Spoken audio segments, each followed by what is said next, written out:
We first noticed that, Max had some issues with his eyes around the 10-week mark, and basically he wasn't tracking or smiling at us for photos and that kind of thing. So we waited till he was 12 weeks just to make sure it wasn't slow development, and then took him to our GP where we were referred from there. We went to a paediatrician who was like, no, it's definitely not normal responses. And within a couple of hours, we went and saw an eye specialist, and she was like, no, it's probably suspected retinal dystrophy. And we were thinking, oh my goodness, I've never even heard those words before. What does this mean? What could this mean?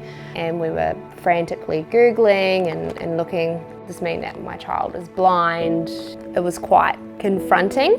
First and foremost, we were told that we should get an MRI scan done of his brain to make sure that there was nothing,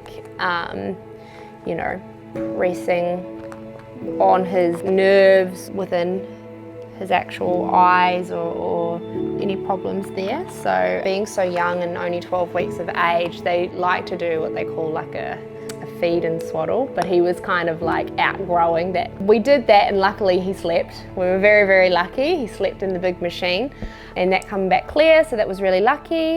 We had to wait till he was then 6 months old to have an ERG done, which he had, and that then showed more signs, and we were leaning more towards the diagnosis of LCA, which is Leber's Congenital Amaurosis. And then the only thing that really does confirm that is genetic testing, which we've just recently had, and we are waiting on the results for that. And that will give us information as to like where to go from here, as in whatever the genetic mutation Max has is where we will go and where we will look to for future research for potentially a treatment or maybe even a cure in the future for Max, and maybe one day he will see.